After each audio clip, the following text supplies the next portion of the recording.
Assalamualaikum warahmatullahi wabarakatuh. Berjumpa lagi bersama saya di channel Bujana. Kali ini kita akan meneruskan pembahasan di buku matematika kelas 10, yaitu buku yang terbaru Kurikulum Merdeka karangan Diki Susanto dan kawan-kawan. Nah, latihan 1.3 ini tetap tentang eksponen dan logaritma di bab 1 ya. Langsung saja kita menuju ke soalnya. Baiklah, sebelum kita mulai, silakan disiapkan bukunya dan alat tulisnya. Nomor 1. 200 mg zat disuntikan ke dalam tubuh pasien yang menderita penyakit kanker paru-paru. Zat tersebut akan dikeluarkan dari dalam tubuh melalui ginjal setiap jam. Jika setiap 1 jam 50% zat tersebut dikeluarkan dari dalam tubuh pasien, berapa miligram zat tersebut yang masih tersisa di dalam tubuh pasien setelah 5 jam? Nah, ini pertanyaannya. Zat yang masih tersisa di dalam tubuh pasien setelah 5 jam. Langsung saja kita bahas. Diketahui zat yang disuntikan ke dalam tubuh pasien adalah 200 mg. 200 mg. Yang dikeluarkan setiap jamnya adalah 50%. 50%. Banyak zat yang masih tersisa di dalam tubuh pasien adalah, nah kita buat fungsi eksponennya. Fx sama dengan 200. 200 ini dari ini yang disuntikkan pertama kali. Setengah ini adalah dari asalnya dari 50%. 50% itu kan 50 per 100. Jika disederhanakan sama dengan setengah. Nah, sedangkan X-nya ini adalah waktunya ya, waktunya. Selanjutnya, setelah 5 jam, maka banyak zat yang tersisa di dalam tubuh pasien adalah, kita masukkan X-nya ini kan 5, berarti F5 sama dengan 200 kali setengah pangkat 5. F5 sama dengan 200 kali, nah setengah pangkat 5 itu adalah 0,03125. 200 kali 0,03125 adalah 6,5. Sehingga banyaknya zat yang masih tersisa di dalam tubuh pasien adalah 6,25 mg. Nah, ini jawabannya. Lanjut kita ke soal nomor 2. Massa suatu zat radioaktif adalah 0,3 kg pada pukul 10 pagi. Tingkat peluruhan zat radioaktif tersebut adalah 15% setiap jam. Berapakah jumlah zat radioaktif tersebut 8 jam kemudian? Nah, massa radioaktif adalah 0,3 kg pada jam 10 pagi. Tingkat peluruhannya 15% per jam. Jadi, massa radioaktif yang tersisa adalah 100%. Nah, ini mula-mula 100% dikurangi 15%, maka tinggal 85%.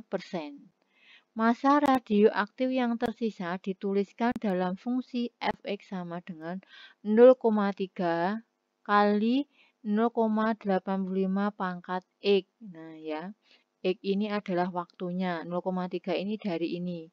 Massa radioaktif pertama, 0,85 itu dari 85%. Setelah 5 jam, maka banyak zat yang dikeluarkan dari dalam tubuh pasien adalah, ini dimasukkan, disubstitusikan ke fungsi Fx. F5 sama dengan 0,3 kali 0,85 pangkat 5. F5 sama dengan 0,5 kali 0,85 pangkat 5 itu adalah 0,7225. 0,3 kali 0,7225 adalah 0,21675 kg. Kilogram dijadikan gram itu dikali 1000, maka hasilnya 216,75 gram.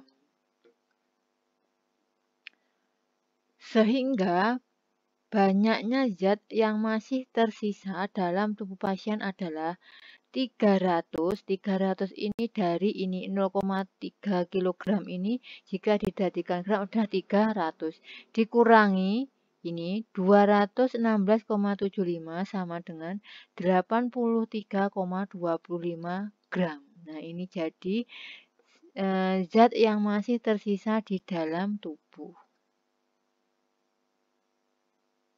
Lanjut kita ke nomor 3. Sebuah bola basket dijatuhkan dari ketinggian 3 meter. Bola tersebut menyentuh tanah dan kemudian melambung kembali setinggi 35 dari tinggi sebelumnya. Ingat di sini dari tinggi sebelumnya. Bola tersebut terpantul dan melambung kembali dengan ketinggian yang sama sampai akhirnya benar-benar berhenti melambung dan jatuh ke tanah. A. Gambarkan grafik fungsi perubahan ketinggian lambungan bola hingga akhirnya menyentuh tanah. Yang di catatan sini adalah ambil paling tidak 5 lambungan pertama untuk membantu kalian. Nah, cukup diambil 5 lambungan. Langsung saja. Ketika awal bola basket adalah, ketinggian awalnya adalah 3 meter. Tinggi lambungan bola adalah 35 dari tinggi sebelumnya. Ini patokannya. A. Untuk memudahkan, buatlah tabel yang membantu menentukan tinggi lambungan bola pada fase selanjutnya. Misalnya, satuan tinggi bola diubah ke dalam sentimeter menjadi 300. Nah, fase lambungan ke-0 adalah 300, ini mula-mula ya, kan 3 meter itu sama dengan 300 cm. Lambungan kedua adalah 3/5 kali 300 adalah 180. Lambungan kedua adalah 108. Dikalikan 108 ini. Lambungan ketiga adalah 64,8. Lambungan keempat sama 3/5 kali 64,8 adalah 38,88.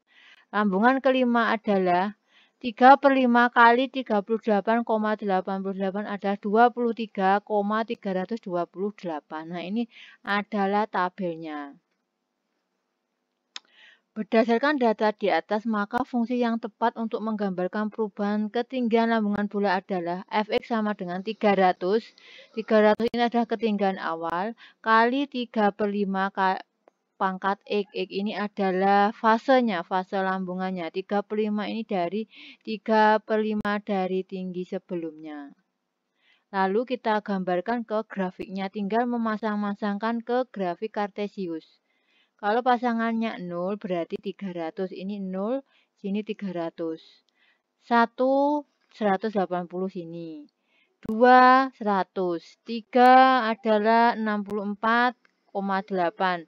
4, 38,88. 5 adalah 23,328. 23,320 dan seterusnya. Setelah itu ditarik garisnya melengkung seperti ini. Nah, ini adalah gambar grafiknya. Yang B, pada lambungan keberapa bola akhirnya berhenti melambung. Nah, ini adalah tabelnya fase dari ke-0 sampai ke-15. Cara mencarinya tetap sama, dimasukkan ke sini. Untuk fase ke-0 misalnya X-nya 0 berarti 300 kali 35 pangkat 0. 3/5 pangkat 0 itu kan 1, berarti 300 kali 1 adalah 300. Dan seterusnya ya. Jadi anak-anak bisa menghitung sendiri memasukkan fasenya. Kalau X-nya 1 berarti 180, tinggal memasukkan ke fungsinya ini. Dan seterusnya. Silahkan dihitung untuk mencoba ketelitiannya. Jika diperhatikan pada lambungan ke-12, ketinggian bola sudah 0,65 cm atau dengan kata lain bola berhenti melambung. Ini pada fase ke-12 ini sudah mulai tidak bisa melambung karena sudah di bawah 1 cm ya. Akan tetapi jika melihat data tersebut pada lambungan ke-10, nah ini ke-10, dengan ketinggian 1,8, kemungkinan bola juga sudah berhenti melambung, mengingat massa bola yang tidak memungkinkan untuk melambung kembali. Nah, di sini juga bisa dikatakan berhenti. Walaupun lambungannya kecil, tapi berat bola itu terpengaruh oleh gaya gravitasi. Nah, demikian ya. Silakan ini tingginya ini dihitung menggunakan rumus ini. Demikian penjelasan untuk pada kesempatan ini. Sekian dan terima kasih. Wassalamualaikum warahmatullahi wabarakatuh.